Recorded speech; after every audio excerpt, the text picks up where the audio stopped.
starting in 5 seconds. Mr. Speaker, sir, you have been pleased to say many generous things about the members of this House and to my great embarrassment about me. I should like to offer you my grateful thanks, and I am sure I speak on behalf of the House also when I offer you their thanks for your kind words. It is befitting that on this occasion, when this Parliament stands at the edge of its own dissolution, there should be some valedictory references to our past. Since you have been good enough to make a reference to the work of this Parliament, I am taking the liberty of also saying a few words. We have gone through during these 5 years a tremendous amount of work, and as you have said, the speeches have covered I do not know how many millions of pages. Questions have also been asked, and altogether a vast quantity of paper has been consumed. Yet the historian of the future will probably not pay too much attention to the number of speeches or hours which the speeches have taken or to the number of questions, but rather to the deeper things that go towards the making of a nation. Here we have sat in this parliament, the sovereign authority of India, responsible for the country's governance. Surely there can be no higher responsibility or greater privilege than to be a member of this sovereign body, which is responsible for the fate of the vast number of human beings who live in this country. All of us, if not always, at any rate, from time to time, must have felt this high sense of responsibility and destiny to which we had been called. Whether we were worthy of it or not is another matter. During these 5 years, we have not only functioned on the edge of the history but sometimes plunged into the processes of making history.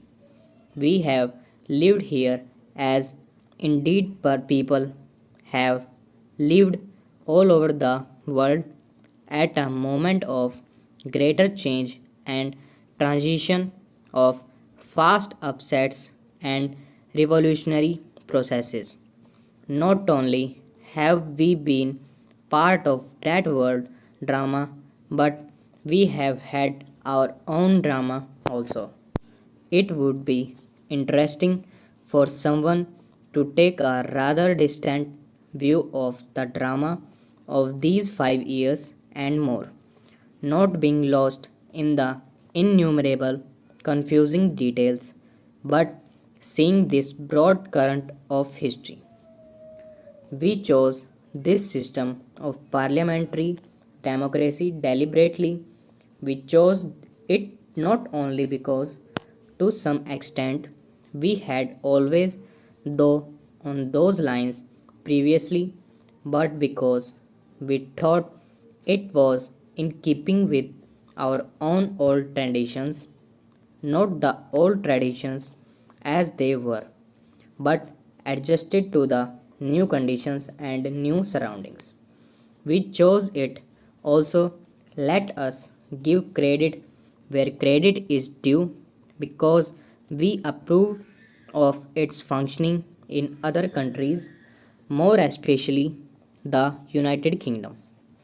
So, this parliament and the Lok Sabha became to some extent like the British Parliament and the British House of Commons in regard to our rules of procedure and methods of work.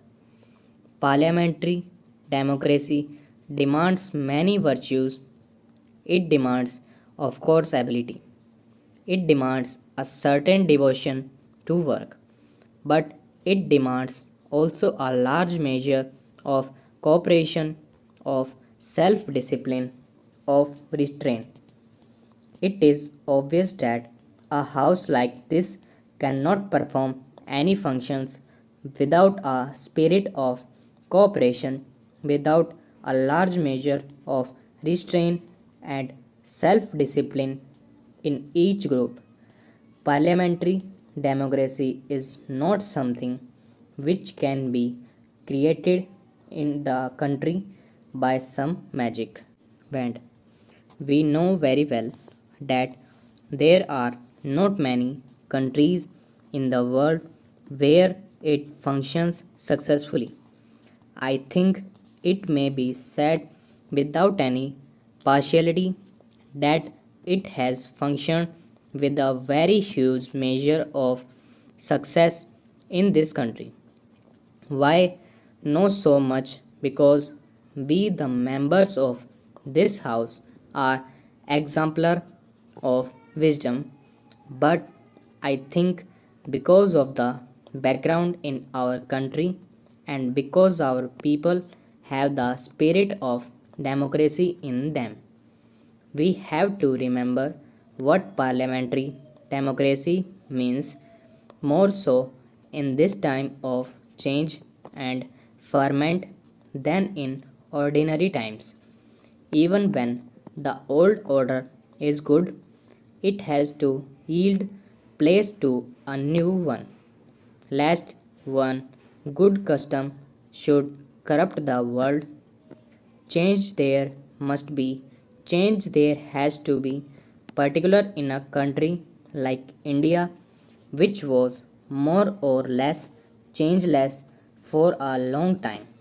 Changeless not only because the dynamic aspect of the country was limited, restricted, and confined by foreign domination, but also because we had fallen into roots of our own making in our minds, in our social framework, and the rest. So we had to take our souls out both from the roots and from the disabilities and restrictions caused by alien rule. We had to make rapid changes in order to catch up. But while change is necessary, there is another quality that is also necessary, a measure of continuity. There has always to be a balancing of change and continuity in our democratic way of life. Stop.